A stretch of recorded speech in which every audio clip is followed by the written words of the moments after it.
Throughout the course of my education, I attached myself and aligned myself with coaches, with friends, with family who filled me with a sense of belief, of confidence, of excitement, of enjoyment, which is one of the great keys to life. My history is I'm a Blackburn boy.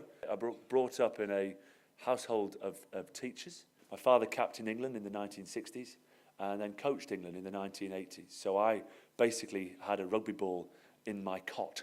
I had a school, I went to boarding school, sent away to school when I was 8 years old. I felt as though I was being punished, but it was a decision taken to try and improve my education. I attached myself to a variety of teachers. I think everyone does. There are those teachers who you're just not quite sure about, but they're delivering the subject to you, but you don't have an affinity with. And then there are those teachers who inspire you. I was doing my education, I was going to school, then on a Tuesday and Thursday night I'd go down my rugby club and play on a Saturday. It was a vocation, it was fun. And that's basically how I got into rugby. But what I'd like to focus on really is to talk about the building blocks that took a pretty average team that we were, ranked number 10 in the world, battered by most sides. So a chap called Clive Woodward, who on the 1st of September 1997, when we were rubbish, put on a flip chart, we're going to win the World Cup. He had to create an environment whereby you could go from a good person to a great person, from a good team to a great team. And we had a very simple mission statement: create an environment of elitism, excellence, trust and fun.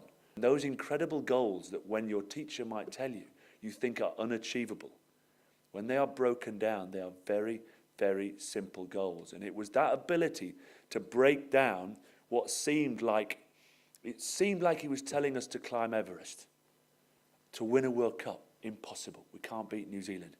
To get 90% in scrums, absolutely. What? You mean if I do that, and that, we can win a World Cup?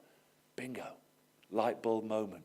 On we go. Well, we created our own rules, and the beauty of it was we wrote our own rules.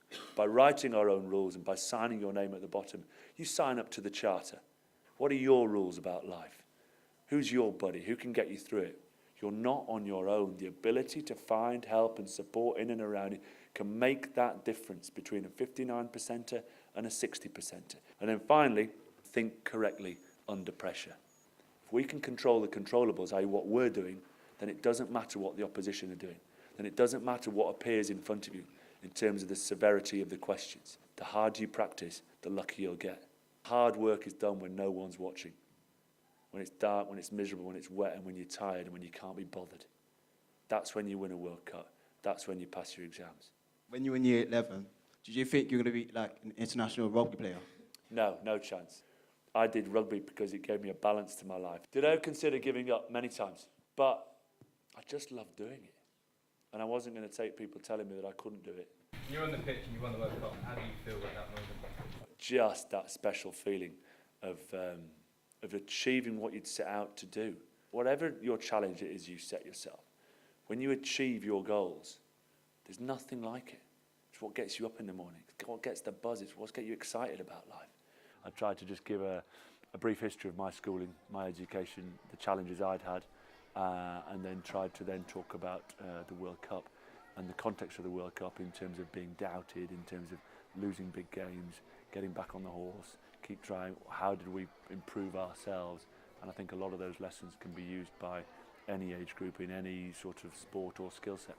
To me personally, Will was one of the best speakers I've ever heard, and he just, it gives the students someone who they can look up to, a role model they can look up to. Just never give up, just keep going, just striving, keep grafting, and you never know what can happen. I found it very uplifting that he went training before his training. That meant that he really wanted what he was going for, and in the end he actually got it. It's just so amazing to see him and be in the same room as him, because he's achieved so much and you just want to be like him. They can relate it back to themselves, and I just think it inspires the students to carry on with their dreams and where they want to go.